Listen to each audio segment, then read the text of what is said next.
سلام، وقت بخیر. میخوام تو این ویدیو نحوه تهیه و ترسیم نقشه‌های پیش تفکیک رو انجام بدم و این نقشه‌های پیش تفکیک تقریبا و خیلی نزدیک به اون نقشه‌های تفکیک آپارتمان هستش، ولی خب به نحوی ساده تر و یکم تو جزئیات کمتر. قبل از شروع کار یک نمونه از کارهای انجام شده رو میخواستم نمایش بدیم. به طور مثال لایه‌های اصلی که واسه پیش تفکیک تهیه میشه، یکیش مربوط به پلان عرصه هستش که فقط تهیه و ترسیم ویدیو مربوط به نقشه UTM که انجام شده بود. تو نقشه UTM که انجام شده بود، اون پلیگون سبز رنگ تو ویدیو که اگه دیده باشین، تو ویدیو پلان سبز رنگی بود به عنوان عرصه ما میشد به بابت اون ملک. اون مقدار پلان بخش سبز رنگی مونده، پلیگون سبز رنگی مونده که حالا اینجا واسه نشونه، مثلا این میشه عرصه ملک و یکی از لایه‌های پیش تفکیک پلان‌های نقشمون همون مربوط به عرصه هستش که فقط مساحتش ذکر میشه و چیز دیگه نیاز نیست. اینکه قطعه‌های مجاورش چند باشه اگه داشتیم می‌نویسیم، نبود و دسترسی نداشتیم نمی‌نویسیم، و سمتی که خیابان هستش اطلاع جزئیات بیشتری نیاز نداریم و فقط ابعادش هست و مساحتش. لایه دیگه مربوط به مربوط به آرایش پارکینگ ها و همکف، بهتر بگم همکف. البته اگه زیر زمین داشته باشین خب شامل زیر زمین هم میشه.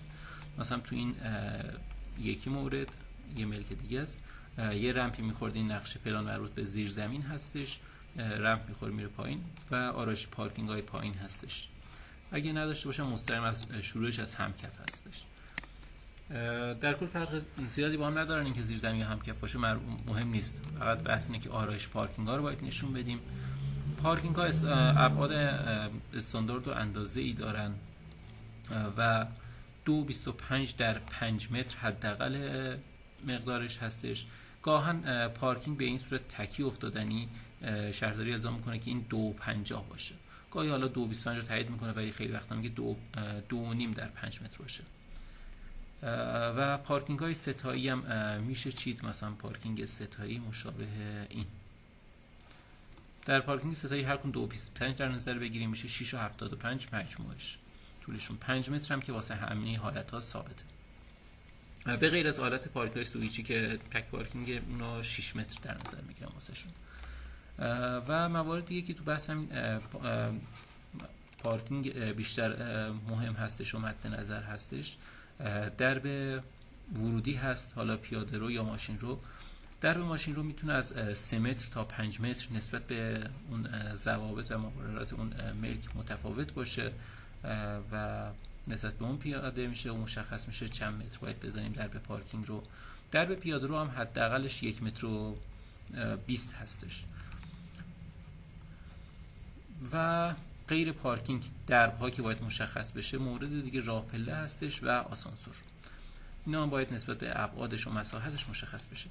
تو نقشه‌های پیش تفکیک چیزی به اسم مختصات اهمیت نداره و اصلا با مختصات کار نداریم، فقط با طول و مساحت ها کار داریم و حتی مساحت میشه گفت از طول هم اهمیتش بیشتر میشه تو این قضیه. و عرصه کلی که ترسیم شد، میزان درز انقطاع ازش کسر میشه. مثلا اینجا الان این ستون هستش، این بخش مربوط به درز انقطاع میشه. این چجوری تشخیص داده میشه؟ به طور مثال اگه این عرصه‌ای که بوده رو بندازیم، حالا رو خود ملک توضیح میدم، بندازیم رو چیزی که برداشت شده داخل نسبت به بیرونی تر نقطه ستون ها، یه مقدار درز میمونه. مثلا اینجا نوشته 10 متر عرض این ملک بوده و اینجا مثلا میشه که مجموع از این بیرون ترین نقطه این ستون تا بیرون ترین نقطه بخش این ستون یا هر چیز دیگه مثلا میشه 9 متر و 90 سانت، 9 متر و 80 سانت. هر چی که با کمتر بشه اون رو به درز انقطاع اختصاص میدیم، چون به خاطر درز انقطاع بوده کمتر شده دیگه. اگه هم امکان اندازه‌گیریش سر زمین وجود داشت که همون مستقیم اندازه‌گیریش میکنیم و میزان این درز انقطاع مشخص میشه چقدر باید باشه، این خط رو به همون اندازه آفست میدیم این ورتر که به عنوان نشون دهنده درز انقطاع باشه. و اگه درز انقطاع از دو طرف بود، اون میزان باقی مونده که مثلا میگفتم تا 10 متر چند سانت کم داریم، به دو طرف میندازیم. و چون اینجا الان این سمت کوچه است این سمت هم خیابانه، پس اینا درزن قطع ندارن، فقط این دو سمت درزن قطع باید داشته باشه که اینم باز رمپ گذاشتن. حالا درزن قطع میتونسته اجرا نشه ولی خب اینجا اجرا شده فعلا، به خاطر اینکه خیلی این رمپ که میذارن دیوار کشیشون زیاد با درزن قطع رعایت نمیکنن، دیوار کوتاهی میشه. و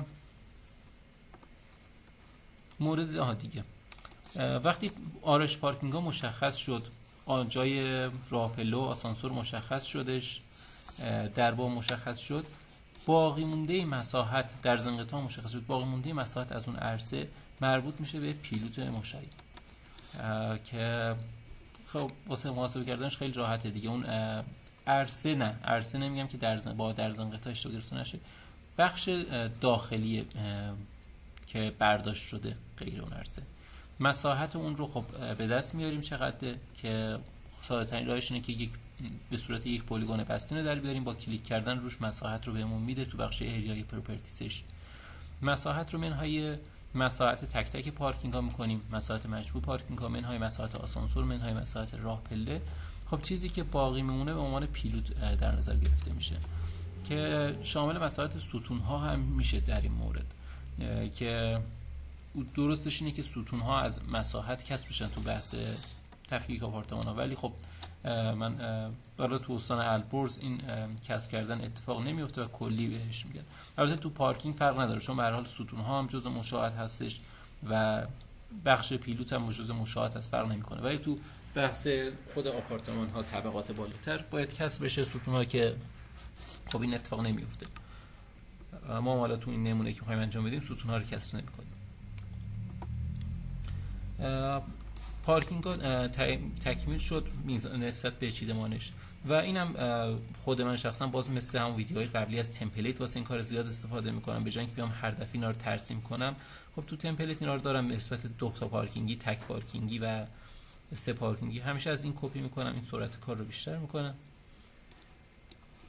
طبقات بعدیش طبقات مختلف رو باید در نظر بگیریم که طبقات مختلف اینکه واحدا اگه چند تا واحد باشه نمیخواد جداگانه در نظر بگیریم، ولی خب گاهن نسبت به سلیقه شهرداری مختلفه، جاهای مختلفه. توی تفکیک نهایی باید حتما جدا باشه، ولی تو پیش تفکیک شهرداری مناطق مختلف میتونن سلایق مختلف داشته باشن. گاهن میگن اگه برای فرض 2 تا واحدم بود اصلا تفکیک نکنید، با هم همونجا جفتش با هم مساحت اعلام کنید. ولی خب نکات دیگه مهمه دیگه، بالکن حتما باید مشخص بشه. مساحتی که واسه اون آپارتمان میزنیم مساحت مسکونی مساحت با احتساب بالکن مسقف و پیشرفتگی، یعنی این مساحت 6/22 اینجا باز اومده، اینجوری در نظر گرفته نشه که این به اضافه این قرار به مجموع مساحت این آپارتمان بشه. این خودش میزان بالکن رو هم لحاظ کرده داخلش. و اینکه اگه نورگیر داشته باشه نورگیر رو مشخص میکنیم، پس میشد بالکن و نورگیر تا اینجای کار. و بحث همون آسانسور و راه پله که قبلا هم بودش رو هم کف، همون انتقال پیدا میکنه به طبقات بالاترش.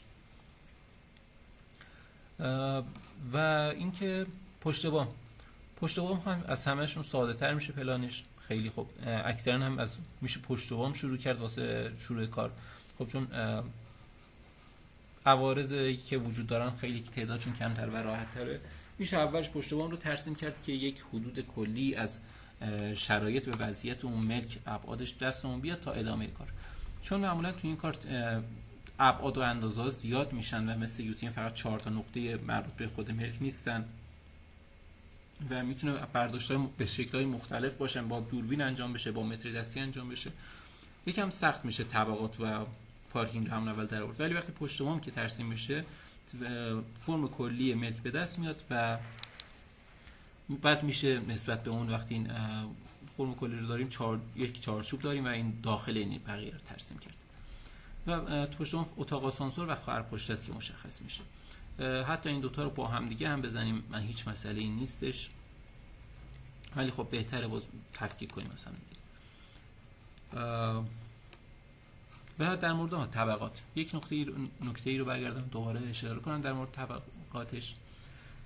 طبقات ساختمان تو بحث پیش تفکیک که انجام میشه خیلی وقتا ساختمان نیمه کار است و طبقات کاملا تیپ میشه، مساحتشون یکسان هست. تو این حالت می‌نویسیم طبقات فلان تا فلان این طبقات جلوشون می‌نویسیم طبقات تیپ یکسان میباشد و یک مساحت می‌نویسیم واسه همش. ولی تو بحث تفکیک نهایی یا پیش تفکیکی که تقریبا ساختمان تکمیل شده، باید همچین کاری انجام بشه. آپارتمان مسکونی با احتساب بالکن مسقف پیش تفکیکی و کسر کانال کولر، یعنی هم کانال کولرها و هم داکت هایی که اگه داکت وجود داشته باشه و یا داکت به نحوی نباشه که تو رو مساحت ساختمان تاثیرگذار باشه، طبقات پایینی خطا مساحتشون خب نسبت به طبقات بالایی فرق میکنه، چون مثلا برای رسیدن کانال کولر یا هر داکت هواکش یا فاضلابی که هستش از طبقه یک که همشون رد میشن، پس این کمترین مساحت رو پیدا میکنه. ببخشید، از منظورم هواکش‌ها و کانال کولر بود. از طبقه 4 همشون رد میشن واسه اینکه رسیدن به طبقه 1 از طبقه 4 همشون رد میشن و این کمترین مساحت رو پیدا میکنه. ولی مثلا واسه طبقه 3 خب دیگه کانال کولر طبقه 4 از این رد نمیشه، پس این مساحتش یکم بیشتر میشه و همینطور یه اختلافی بینشون هست که اینا معمولا به صورت سری زده میشه با یه مقدار ثابتی که دریچه کانال حالا چقدره بهشون اضافه میشه تا طبقه 1. و تو حالا میگم پیش تفکیک که ساختمان نیمه کاره باشن، این کار اصلا نیاز نیست.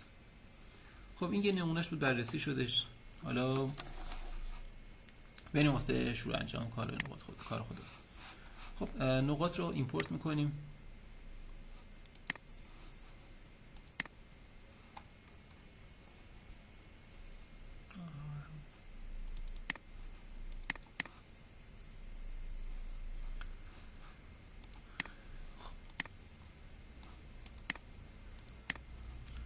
این چیه؟ این میذارم به خاطر شماره‌گذاری نقاط تکراری واسه هم شماره گذاری کنه، اشتباه نکنم که برای فرض اگه دو تا نقطه با شماره 20 بود اشتباهی نشه. ZE رو میزنیم، کیورد ZE رو میزنیم، نقاط من اومد. من تو این حالت برای اینکه پارکینگ، پشت بام و طبقه رو جداگانه با مختصات‌های مختلف ذخیره کرده بودم، اینجوری نبود که از خود پارکینگ ادامه بدم برم واسه طبقه بعدی و بعدی ترش. اگه این حالت بود همشون میافتاد رو هم دیگه و خیلی شلوغ میشد و پیدا کردنشون سخت میشد. بابت همین با اختلاف دادن به مختصات اولیه، یعنی این محل استقرار دوربین، اینا رو برداشت کردم و یه فاصله بینشون افتاده. اینکه تشخیص بدیم کدوم مربوط به کدوم طبقه است با توجه به چیزی که برداشت شده و ترتیب نقاط انجام میشه. خب من میدونم که این واسه مربوط به پشت بوم هم هستش و نقاط تکراریم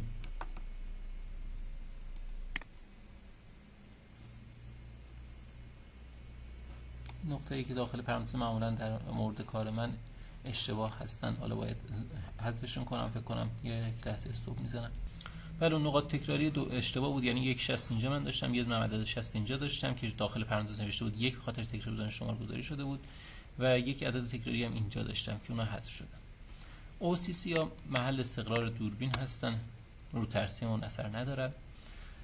خب چیزی که هست، ما وقتی فقط نقاط رو میبینیم و سر ملک نبودیم، خودمون برداشت انجام نداده باشیم، اگه خودمون برداشت انجام داده باشیم، خب اگه نسبت به حافظه‌مون و اینکه چقدر یادمون هستش میفهمیم باید به چه فرمی باشه، همون رو برداشت ترسیمون رو انجام بدیم. ولی وقتی خودمون سر ملک نبودیم نیاز هستش که یک کروکی از ملک داشته باشیم که این کروکی هر چقدر دقیق‌تر باشه و اصولی‌تر بیشتر کمکمون می‌کنه. به طور مثال این الان کروکی مربوط به همون ملک هستش، فقط مربوط به طبقاتش هست.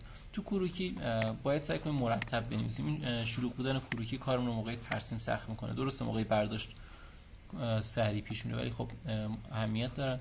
تو کروکی معمولا یک سری نقاط رو باید، مخصوصا نقاط مهم رو شماره گذاری کرد. بر فرض شماره نقطه 69 این کنج هستش، 90 اینجا هستش، یا 93 92. اینا کمک میکنه بهمون که فرم اولیه ترسیم رو به دست بیاریم. یعنی ما اینجا که نگاه میکنیم خب اصلا نمیفهمیم این چی به چیه، از کدوم سمت باید شروع کنیم. حالا اون که دارم میگم واسه این نیستش، واسه یکی دیگه از ایناست. ولی در کل متوجه نمیشیم این از مثلا سر ته ملکه کدوم سمته و چه جوریه. ولی این نقاطی که شماره گذاری بشن چند تاش که به هم وصل بشه، مثلا 39 به 93 وصل بشه، خب این تقریبا یا اینا وصل بشه 90 98 تو نقاط که به هم وصل بشه تقریبا در میاد فرم کلی این بخشا و باقیشو دیگه میشه نسبت به اون ترسیم کرد. یعنی از اون نقاطی که شماره گذاری شدن همیشه بهتره برداشت شروع کنیم. بعضی وقتا تو موقع برداشت هم یک سری نقاط رو برفرض این نقطه رو نمیتونیم برداشت کنیم، دوربین حالا راه نداده برداشت کنیم، با متر فاصله ها رو میگیریم و مثلا نقاطی که داشتیم رو ترسیم میکنیم، نسبت به این فاصله رو میزنیم. حالا موقع ترسیمش باز بیشتر توضیح میدم. و من اون تصویر که نشون اصلا واسه پشت بام نبود، تصویر پشت بام اینم مربوط به پارکینگ هستش که دربا مشخص شدن، انباری ها مشخص شدن، حالا به اینش رسیدیم میگم. این مربوط به پشت بام هستش که متاسفانه هیچ نقطه ای نداره، ولی خب چون ساده است میشه فهمید چی به چی و همین فرم کلیش کفایت میکنه. ولی خب میگم درستش این بود که شماره گذاری بشه، مثلا برفرض اینجا بنویسیم شماره 1 کدوم نقطه است. خب ولی خب فرم کلیش دست اون هستش. من حالا شماره مثلا 69 من خودم میدونم که 69 مربوط به این نقطه است. ترسیم اولیش انجام میدیم. یه اینو دوران پیدا کردن باید در نظر بگیرید، یه همچین چیزیه در اصل.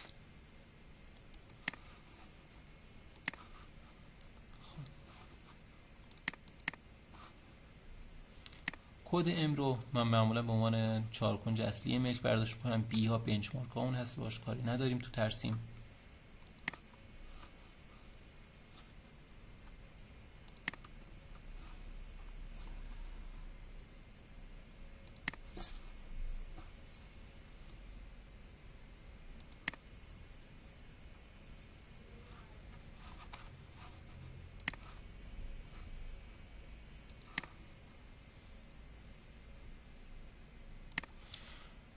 من خودم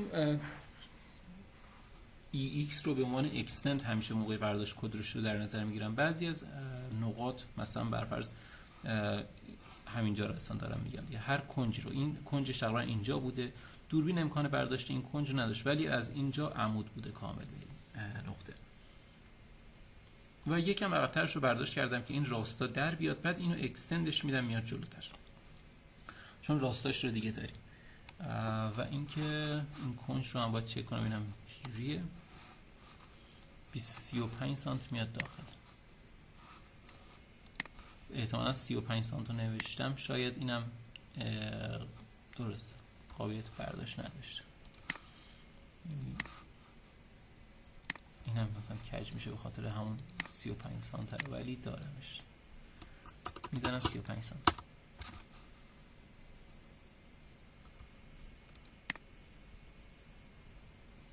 درست برداشت شده. شیفت رو میگیرم اکستند، این هم تریمش میکنم. خب اینجا رو من خودم بعدا یه چک میکنم، احساس میکنم یه مشکل، ببینم این دلیلش چی بوده این نقطه این برتره. و این بخش برای اکستند کردن حتما باید جلوی اون خط اون یه خطی باشه، اگر اکستند نمیشه. خب اکستندش میکنیم تا اونجا و حالا از این نقطه یه دونه عمود به اینجا ترسیم میکنیم، به این فرم در میاد.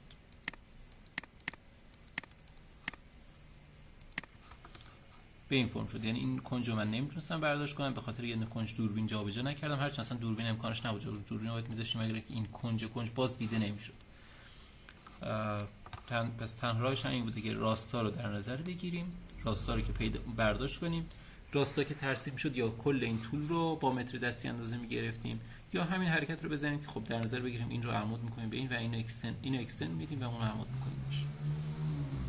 فرم کلی پشتمون در اومده به این فرم. خب راه پله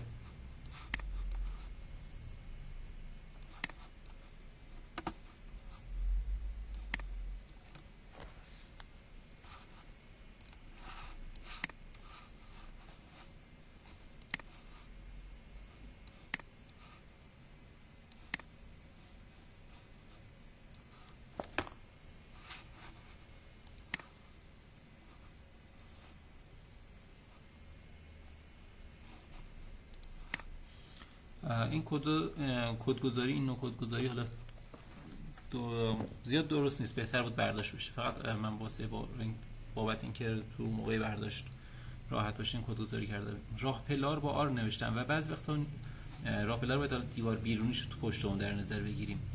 تو طبقات پایین داخلی، تو پشت بوم بیرونیش در نظر میگیریم و واسه اینکه حالا از امکانش نبوده بیرونیش، البته برداشت کردم. چرا این درست میخواستم بگم بعضی وقت دیوار بیرونی برداشت نشده، اینا رو با آر دی زدم به عنوان راه پله بخش داخلیش و تو همچین حالت اینو در نظر بگیریم. یه وقت به مشکل نخورید. اگه نسبت به این برداشت کردیم یک حداقل 15 سانت آفستش بدیم به بیرون. خب بحثی بود که داشتیم ادامه میدادیم. اینجا این سمت طبق کوریکی به اینجا شده، بعد اینجا یه شکست داشتیم که حدوداً 25 سانت اندازه‌گیری شده بود. باز اینجا دو تا نقطه است، این مشخص بیرونی، این داخلیه و اینکه حالا یه نکته دیگه بعضی وقتا کمک کننده میشه ترتیب شماره گذاریه. اگه آدم قاطی کرد به شماره گذاری بعضی وقتا دقت کردن کمک میکنه واسه این موضوع که بدون چی به چی. 79 78 اینا خب یکم کمک کننده میشه ترتیبشون. اینم باید به اینجا وصل بشه. خب این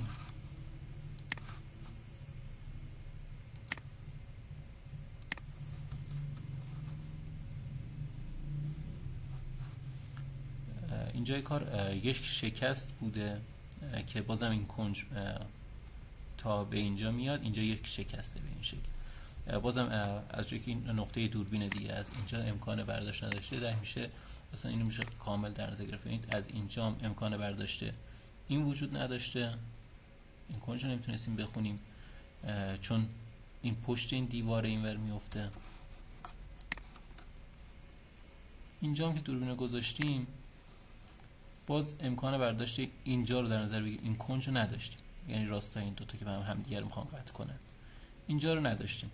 بابت همین مجبور شدیم با متری دست اینجا رو سانت بزنیم و هیچ مسئله‌ای هم نیست اینکه بگیم با دوربین نشده بخوایم متر بزنیم. خیلی‌ها کلا بحث پیشرفتی که اصلا دوربین استفاده نمی‌کنن، کل این قضیه رو با متر برداشت می‌کنن و اوکی، هیچ مسئله‌ای نیستش. و اینکه دوربین رو چرا اینورتر نذاشتیم رو بخونه واسه این بوده که خب اون موقع این نقاط رو از دست میدادیم و از جایی که اینا حد مرز بیرونیان اهمیتش واسمون بیشتر بوده ترجیح دادیم اونها رو حتما درست بگیریم. خب بازم اینجا رو یه اکستند میکنم، این میاد میرسه به اون، این هم از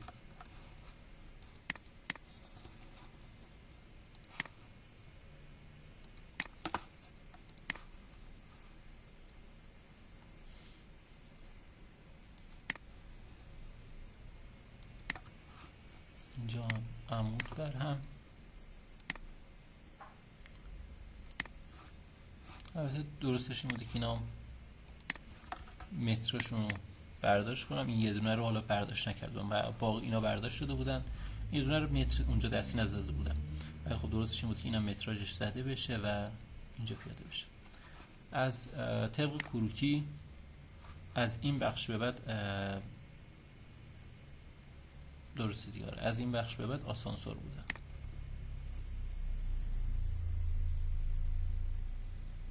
اینجا آسانسور بوده، اینم اتاق آسانسور بوده. بس ما از هم اتاق آسانسور میزنیم که زیرش هم می‌نویسیم آسانسور و اتاق آسانسور، جفتشو با هم میگیریم. خب اینجا راه پله، اینجا هم آسانسور و اتاق آسانسور میشه. بحث پشتون تموم شد. حالا مثلا شیک‌تر شدن کار، اینجا قالب رو داریم.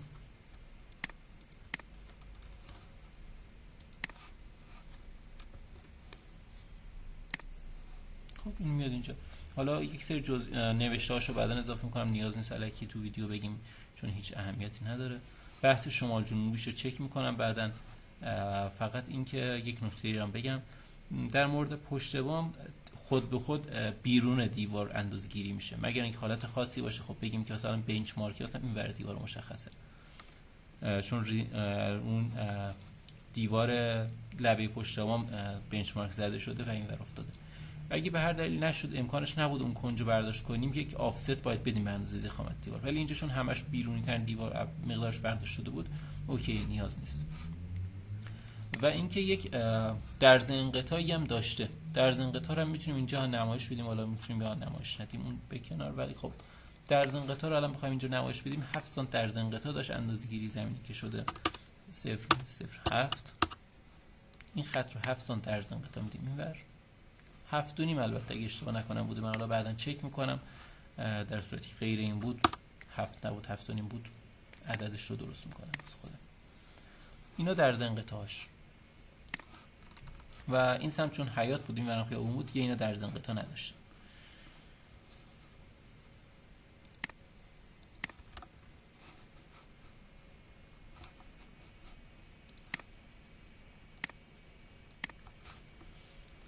خب پلان پشت بام تکمیل شد، میریم سراغ پلان های دیگه. پلان پشت بام میتونه تو پلان های دیگه بهمون کمک کنه. چه نوع کمک کنه؟ مثلا بحث این الان یکی از طبقاته، مشخصه خیلی چون شلوغ بود و دیوار کشای عجیب غریبی داشته این ساختمون و واحداش دید خوبی هم نداشتم، می‌خواستیم همه رو با دوربین برداشت کنیم، باید چندین بار دوربین جابجا میشد، نقاط مختلف اینجاها کروکیشو بیارم.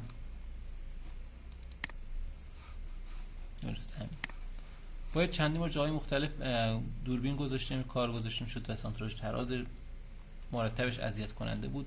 از طرف دیگه با دوربین وقتی از داخل می‌کنیم ضخامت دیوارها به خوبی در نمیاد، دیوارها مشخص نمیشه ضخامتش چقدره. پس میایم داخل پایین رو یک سری از نقاطش رو، و اتفاقا تو این یک مورد خیلی نقاط کمتری خونده شده. من معمولا خیلی نقاط بیشتری میخونم که تو بحث ترسیم راحت‌تر باشه و مشخص‌تر باشه، ولی تو این مورد خیلی نقاط کمی خونده شده. فقط با یک استقرار تقریبا تو این محدوده یک سری نقاط اینجاها، یک سری نقاط اینجا خونده شده که مرز بین دو تا واحد در بیاد کجاست، و یک سری نقاط هم اینجا خونده شده که انتها در بیاد.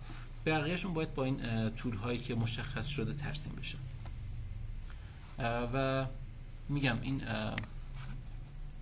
قضیه رو باید در نظر گرفت تو بحث ترسیم. و این پلان پشت بام چه کمکی به ما میکنه؟ این مورد رو می‌خواستم بگم خدمتتون. این پلان پشت بام رو میتونیم کپی کنیم، پیست کنیم رو کل این، مشخص میشه این دیوار انتها تا کجاست. اگه برفرض من اینجا این کنج رو لبه دیوار زدم، خب منطقش اینه که یک 15 سانت یا 20 سانت ضخامت دیوار در نظر بگیرم، از این ور فیت میکنم اون پلان پشت بام رو و تا اینجا مثلا تا اینجا میاد. خب مشخص میشه دیوار این ورم بیرون ترین لبش اینجاست. اینا کمک. بعد از همین سمت اون متراژایی که با متر زده شده بود، اونا رو میتونم شروع کنم به ترسیم کردن. به این نحو کمکمون میکنه این پلان پشت بام تو این زمینه، چون طبقات دیگه پلانشون یکسان هستش دیگه از نظر میزان مساحت و عرض و طول کلی. میرم سراغ پارکینگ. تو پارکینگ هم باز همین قضیه هست، این کمک کننده هستش. خب تو پارکینگ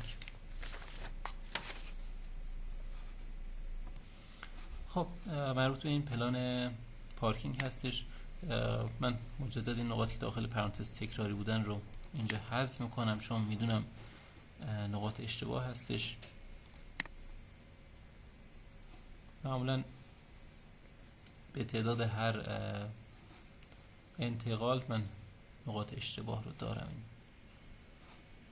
موزلی از خودش و نمیدونم چیزی حلش کنم. خب این هم نقاطمون شد.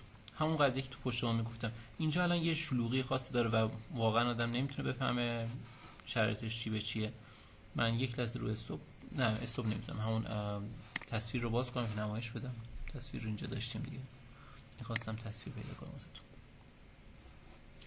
خب این تصویر مربوط به اینه. خب الان اینجا نه ببخشید، این که مربوط به این تصویر مربوط به اونه. خب اینجا حتی میتونه الان اینجا جهتاشون یکسانه، یعنی این سمت بالا همین سمت بالاست، ولی خب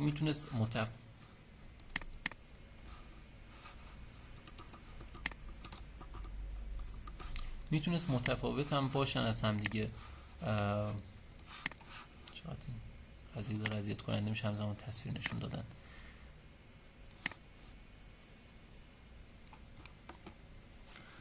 میتونست مثلا برفرض جهت شمالشون درست نباشه یا ترسیم، خب به این باید توجه کنیم، روتیت دادنش الکی ما رو سردرگم نکنه. ولی خب از روی نقاط میتونیم تشخیص بدیم. مثلا الان اینجا نقطه 6 و 7 و 5، بعد این 8. خب اینا رو من اینجا پیدا میکنم، 6 و 7 و 5. حالا اگه برعکس بود روتیت پیدا کرده بود نهایت خواست بره بالا دیگه دوباره، ولی ترتیبشون همینه دیگه. حالا اینا رو به هم وصلشون میکنم، حالا بعدا قرار اینا رو واسم جدا کنم. من فعلا ترسیم میکنم که بدونید شرط چیه. نقطه 8 اون بالاست، 29 زدم اکستند، احتمالاً یه اکستند دادم میخواد، پس فعلا ترسیمش نمیکنم.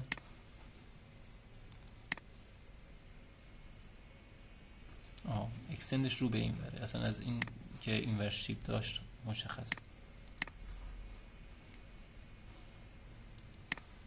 خب نقطه 9 و اینکه اکستند از کدوم سمت هم از روی محل استقرار میشه، از دوربین اینجا بوده. اگه یکم پایینتر سانتراژ میشد این کنج دید داشت خیلی بهتر بود، ولی خب متأسفانه دید نداشته. ولی تو کروکیمون نوشتیم چقدر، 2 متر و 33 سانت. پس 2 متر و 33 سانت باید از اینجا در نظر بگیریم. 2 متر و 33.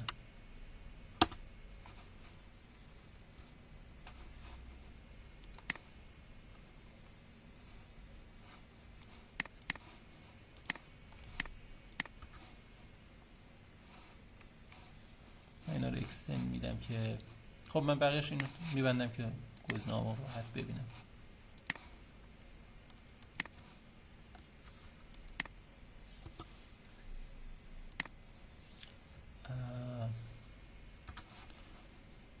دو متر و 33 بوده درست، 2 متر و 34 هستن.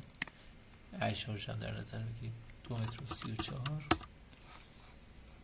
خب اینجا میشه. این دایره رو پاک کنم، اینو میارم به این وصل میکنم چون دیگه طولو گرفته بودم دیگه.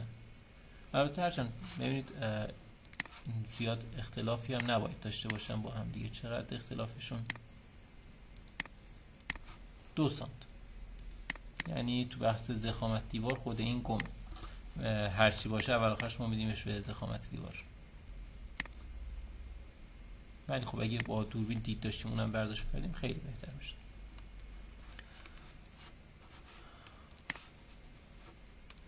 خب نقاط طبق کوریکال تصویر رو شما اولش دیدین 17 18 به هم وصل شده و اینجا 19 و 20. این 19 است به 31 32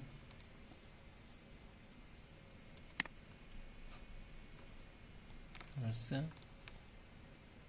اینا به هم وصل شده بودن.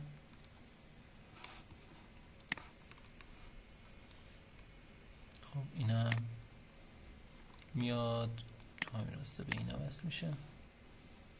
ببخشید الان نقطه 33 35 و 36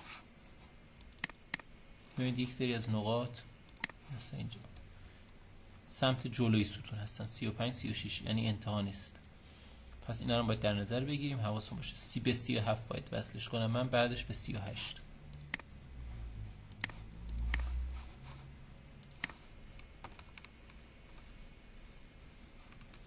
پس این کنج به 37 بعدش به 38 باید باشه، اینم 38 پس میشه. نقاط یکم فونتشون تو هم رفته شده به خاطر شلوغش، یکم مقیاس رو کوچیک میکنم که مرتب تر دیده بشه. خب اینا پس ستون بودن.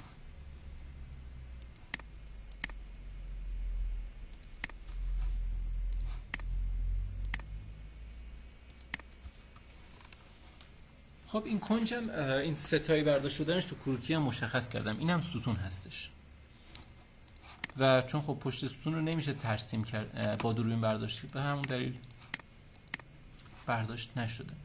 پس مجبور میرم با اکستند دادن به هم برسونم. قطعا پشت ستون امکان برداشت کردنش خب وجود نداره وقتی دیوار کشی شده. اگه دیوار کشی نشده بود برداشت میشه. خود اینم ستونمون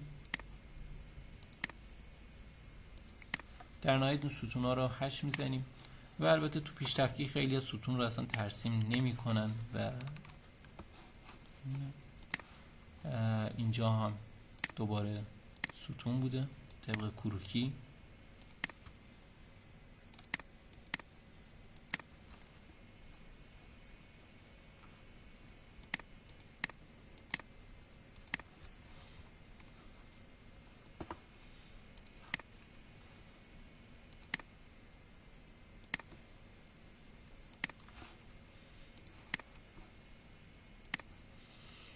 در مورد ستون ها معمولا ابعادشون ثابته. خب اینو یه استوب بزنم، یک تصویر هم اضافه. خب این تصویر رو آوردم، اینا پلن های معماریش هستن. این الان بحث همون طبقاتشه و این هم مربوط به پارکینگشه که از این پلن معماری اول پلن نقشه های اجراییش هستش.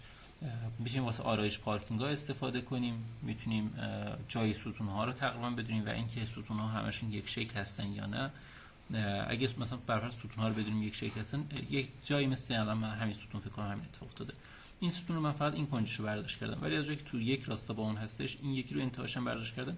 برفرض این ستون 50 در 50 باشه یا 40 در 60 باشه، هر چی که باشه، مربعی مشخصه ابعادش احتمالاً 50 در 50 باشه، هر چی که باشه. یا اینو برداشت کردم 50 سانتی، اینم اندازه همون 50 سانتی میتونم فرم بدم بهش. این کمک کننده است بهمون و مخصوصا واسه آرایش پارکینگا که بدون چجوری باید چیدمانش چجوری باشه. اگه اینو نداشتیم باید از مالک بپرسیم آرایش پارکینگت به چه صورته و ببینیم همون رو جواب میده یا نه واسه ترسیمش. حالا من یک سری از دوستان که تازه اصلا آشنا میشن با این مبحث و میخوان کار کنن، دیدم کاری اتفاقی میفته و سوالی واسهشون پیش میاد. میگن خب این که هست، ما الان دقیقاً خروجی نهایی ما میخواد یه چیزی مثل همین بشه، چه کاریه؟ تازه این خیلی هم شاید شیک‌تر و ترتمیزتر هم باشه. بحثی که هست این نقشه پلان معماری اجراییش هستش، باید این اجرا میشده، چیزیه که شهرداری رو تایید کرده. الان برای صدور پایان کارش از ما میخواد بریم اون ملک رو نقشه برداری کنیم و نقشهش رو بدیم شهرداری خودش چک کنه ببینه خب عیناً همین اجرا شده یا نه. اگه غیر این بود به همون بحث و به همون مورد ایراد میگیرن و خلافی که باید پرداخت بشه و این داستان. و اینکه خیلی از نقشه‌دارا واقعا خیلی کوتاهی میکنن و اشتباس و ممکنه واسه خودشون با این قضیه درس روز کنن. دیدم من همین پلان معماری رو میگیرن و یه بازدید کلی نهایتا انجام میدن بدون هیچ برداشتی و میگن همین رو دوباره به عنوان نقشه پیش تفکیکش ارائه میدن، میگن آره همین بوده اینا، در حالی که میتونه تو خیلی از ساختمان‌ها واقعا سازنده تغییراتی مجری تغییراتی داده باشه و مساحت و ابعاد همخوانی نداشته باشن که این قضیه نه تنها فقط واسه اون مهندس میتونه موزل درد سر بشه، واسه خود اون سازنده هم و مجری هم درد سر میشه. نه اینکه اصلا بحث این که بگم از نظر قانونی شکایتی چیزی بشه که داشتن خلاف واقعیت جلوه میدادن، بحث اینکه این نقشه پیش تفکیک میره در نهایت میخواد تفکیک و سند نهایی صادر بشه. تو اون سند نهایی و تفکیک حساسیت نسبت به این مرحله بیشتر میشه که خود اون هم دوباره ارجاع میشه به شهرداری و این ارجاع میشه به اداره ثبت. این دوتا با هم انطباق نداشته باشن کارشون پیش نمیره و پیگیری انجام نمیشه و مجدد باید این اصلاح انجام بشه نسبت به اینکه اختلاف کجا بوده مشخص بشه و خود این یک هزینه و دوباره کاری میشه که بحث زمانش هم هست، هزینه‌ش هم هست. خب اینا صرفا آوردم که یه دیدی به این موضوع راه پله آسانسور اینا هم داشته باشیم. دوباره میریم سراغ کروکی خودمون. خیلی وقت نمیشه از همون کروکی که معماری بوده کپی گرفت واسه اینکه کروکیمون ترتمیزتر باشه. کپی گرفت، قبلش پرینت گرفت، قبلش برد سر زمین، روی همون این نقاطی که برداشت میشه رو شماره گذاری کنیم. برفرض ستونا هستن، خب رو همون فقط شماره هاش بنویسیم که کدوم نقاط رو خوندیم. خب اون به طب خیلی شیکتر و تمیزتر در میاد کار. 3839 40 از این سمت به 46 طبق کروکی وصل میشه. نه 46 نیست، عذر میخوام، به 40 به 41 اصلا 46 رو ندارم من فعلا، بس من صرف نظر میکنم ازش. خب 46 هم احتمالاً بینش بوده چون کامل از این نقطه رد شد. این زد ها چی هستن؟ بخش هایی از دیوار که امکان برداشت ضخامت دیوار اون سمت دیوار وجود داره رو با کد زد خودم میخونم. یعنی اینجا همون حیات است، این سمت در نظر بگیریم رو پشت. اینجا جهتاشو نمیگم، جهت شمارشون در انتهای ویدیو درست میکنم. اون این سمته و این دیوار هستش. آره دقیقاً همین دیوار هستش. خب این دیواره رو پنجره بوده، من اون سمت دیوار رو هم خوندم، ضخامتش رو دارم. میتونم بعداً آفستش بدم یا همین الان آفستش بدم. این ضخامتش چقدره؟ 14 سانت، 14 و 7 میلی، همون 15 لحاظ میشه. 15 سانت این دیوار رو آفست میدم به سمت بیرون. دو تا نقطه هم بوش میشه جفتشو کنترل کرد یا میانگینش رو گرفت و این داستانم. دیوارهای بعدی هم باید این آفست رو بدم. اینا هم ضخامتشون احتمالاً 15 است یا 20 که باید کنترل بشه به همون اندازه آفست بدم بیرون. اینجا هم اکسپلود رو میزنم که بتونم اکستند بدم. وقتی این پویل لاین اینجوریه نمیتونم اینجا رو من اکستند بدم. یک خط هم اینجا میکشم.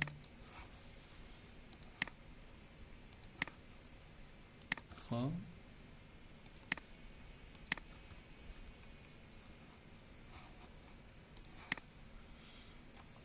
نقطه 10 نقطه 9 باید به 10 وصل شه. این پشت انباری ها هستن، این بخش این 10 بود. 11 به 12 وصل میشه. 12 به 24 و 23 نیست.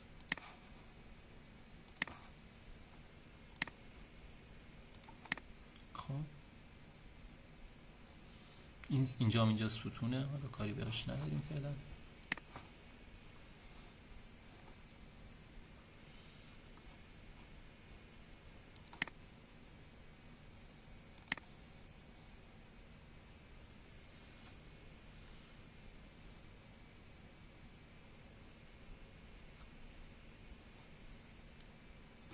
باید وصل بشه. 25 پایینی است. خب این سمت ستون بوده، اینو باید همون مستقیم بیاریم. اینو الان اکستندش بدم.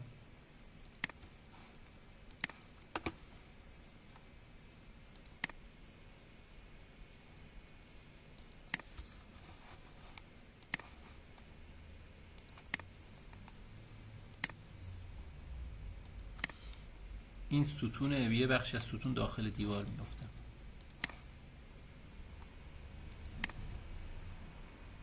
به این فرم مثلا. خب اوکی. البته این 90 درجه نیست، من این 90 درجه باید ترسیمش کنم. اکسپلود میزنم واسه اینکه هم راستا با این باشه. همین خط رو کنترل شیفت سی کپی میکنم، اینجا پیستش میکنم.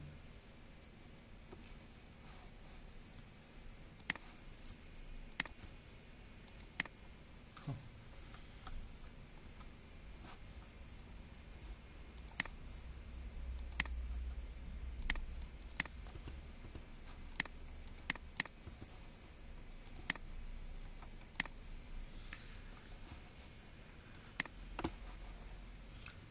اس ها مربوط به آسانسور هستن. آسانسور همینجا ترسیم میشه. اینا دیگه مشخص ستون ها هستن، تو کروکی هم کشیده شده.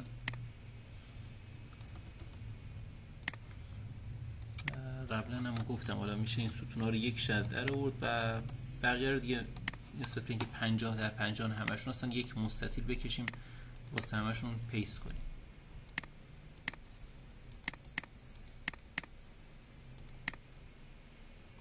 کنترل شیفت سی نسبت به این نقطه.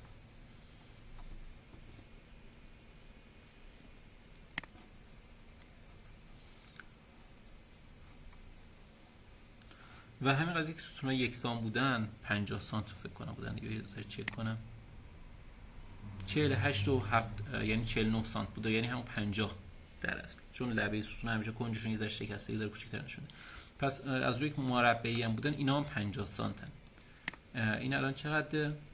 38 سانت، یعنی 12 سانت دیگه باید اینو ادامه بدیم به اون 50 سانت برسیم. 12 سانت این سمت واسه تو راستای اون باید بزنیم دیگه. هم میشه به این حالت زد. بعضی وقت زاویه دار هستش و حالت افقی نیست، سخت میشه این قضیه. من خودم یه حرکتی که میشد منفی هم میشه زد دیگه. من اینو مثلا اینجا نگه می‌دارم، وقتی زاویه دار هستش میزنم منفی 12. وقتی منفی میزنیم تو این برعکسش ترسیم میکنم و این هم اکستند میدیم و اینو بر این عمود میکنیم.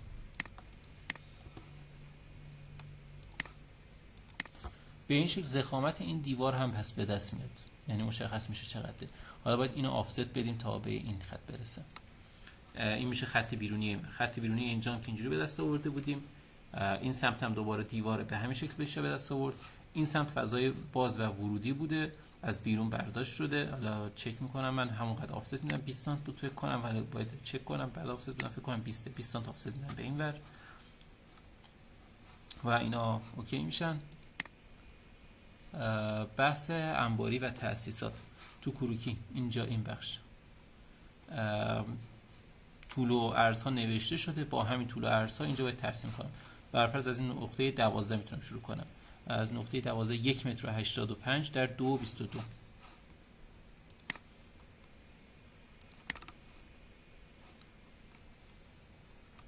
1 متر و 85 سانت میاد اینجا میفته. تو همون راستای خودش 1 متر و 85 رو ترسیم کردم.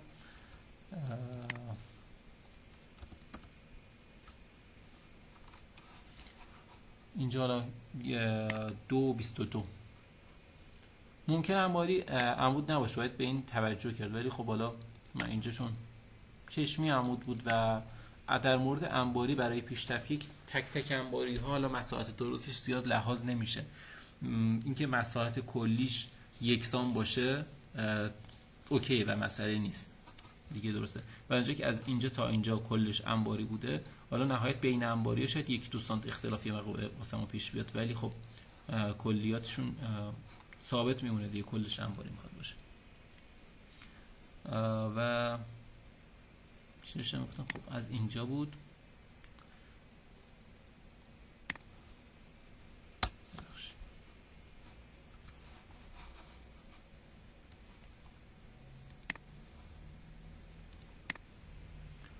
از این انتها و اسنپینگ مربع میشه، مشخص میشه این انتهاست و تو این راستا 90 درجه باید ترسیم کنم، یا حالا معکوسش که با شیفت معمولا نگه داشتنی معکوس میشد، الان نمیدونم چرا نشد. حالا من نمیشم اون 270 میزنم زاویه رو. طولمونم چقدر بود؟ 2 متر و 22.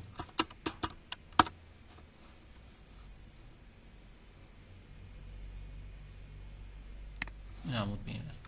این یکی از انباریه شد. انباریه بعدی طبق این 2.23 در 2.11 است. فقط نکته‌ای که در مورد این راستای طول برای انباری‌ها بگم نسبت به ورودیشون، الان این چقدر شد؟ 1.85، این 2.11. اینا داخل به داخل اندازه‌گیری شدن، یعنی یک ضخامت دیوار حداقل 10 سانتی بینشون وجود داره.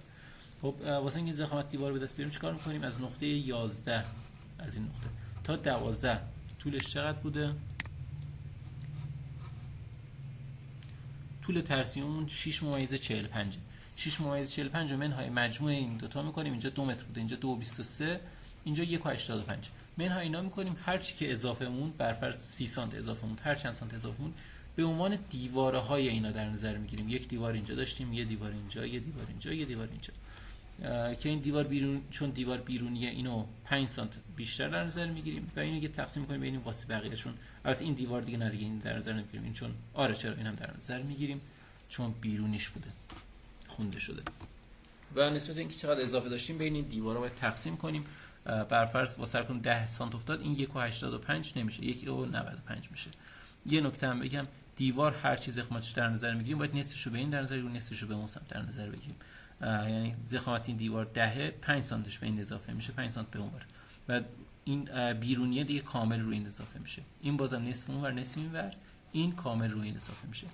انباریان به این شکل اینجا ترسیم میشن. انباری این سمت هم دقیقاً همون الگو رو دارن. پایینش ترسیم شده، فقط درب ماشین رو و درب پیاده رو هست. مشخص از این ستون تا اینجا درب پیاده رو و از این سمت 3.50 درب ماشین رو، که واسه این کار از اینجا مثلا برای فرض اینجا میزنیم 3.50 متر، یک خط شد. حالا یک انوتیت میگیریم ازش.